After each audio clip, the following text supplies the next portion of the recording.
নজর রাখবো পরবর্তী সংবাদে।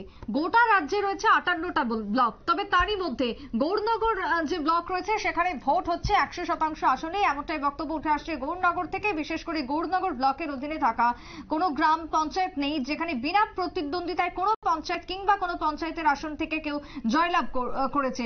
আসন্ন তিস্তার পঞ্চায়েত নির্বাচন, যেখানে গোটা রাজ্যে ব্যতিক্রমী ব্লকের মধ্যে এবার শিরোপা পেতে চলেছে কৈলাসহরের গৌরনগর ব্লক।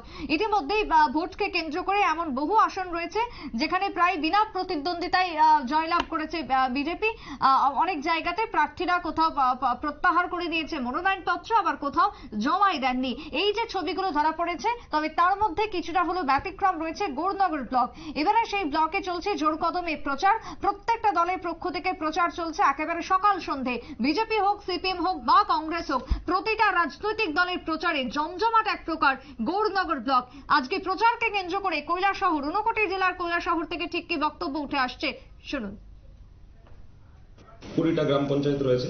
গ্রাম পঞ্চায়েতের 206খানা সিট রয়েছে এবং এখানে পঞ্চায়েত সমিতির 13খানা আসন রয়েছে এবং সবকটা আসনেই নমিনেশন পড়েছে। আমাদের টোটাল ভোটার সংখ্যা, যেটা আমাদের ফাইনাল ইলেকটোরাল রুলে ছিল, সেটা ছিল 43,015। তার মধ্যে মেল হলো 21,851 এবং ফিমেল হলো 21,164। আমাদের যে গ্রাম পঞ্চায়েতে নমিনেশন পড়েছে, টোটাল 477 নমিনেশন পেপার সাবমিট হয়েছে। ওটার মধ্যে বিজেপি সাবমিট করেছে 206, সিপিআইএম করেছে 81, আইএনসি করেছে 161, ত্রিপুরা মথা করেছে 10টা এবং নির্দল থেকে 19খানা নমিনেশন পেপার আমরা পেয়েছি এবং ভ্যালিডলি নমিনেটেড, মানে ওরা কন্টেস্টিং ক্যান্ডিডেটই এখন। আমাদের পঞ্চায়েত সমিতির 13খানা আসনের জন্য বিজেপি থেকে 13খানা নমিনেশন এবং কন্টেস্টিং ক্যান্ডিডেট 13 জন, সিপিআইএম এর 7 জনই কন্টেস্টিং ক্যান্ডিডেট, 7টাই পড়েছিল। আইএনসি থেকে 9টা কন্টেস্টিং ক্যান্ডিডেট আছেন, 9খানা নমিনেশন পড়েছিল এবং মথা থেকে 4টা এবং নির্দল থেকে 4টা।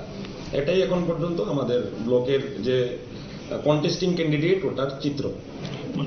নমিনেশন পত্র জমাকে কেন্দ্র করে কিংবা মানে নমিনেশন পত্র প্রত্যাহারের দিনকে কেন্দ্র করে কোনো ধরনের অপ্রীতিকর ঘটনা ঘটেছে?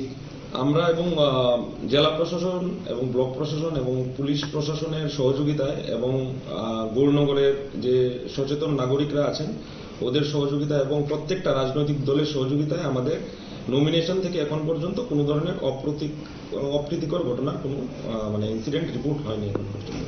কি মনে করেন ভোটের দিনগুলি কিভাবে অতিবাহিত হতে পারে এখন পর্যন্ত, কি মনে হচ্ছে?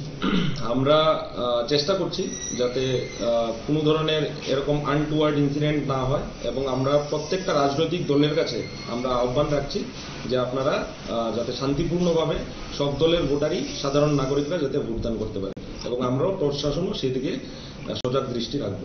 গৌরনগর ব্লক এলাকায় কি বাড়তি নিরাপত্তা বাহিনী মজুত রয়েছে কি?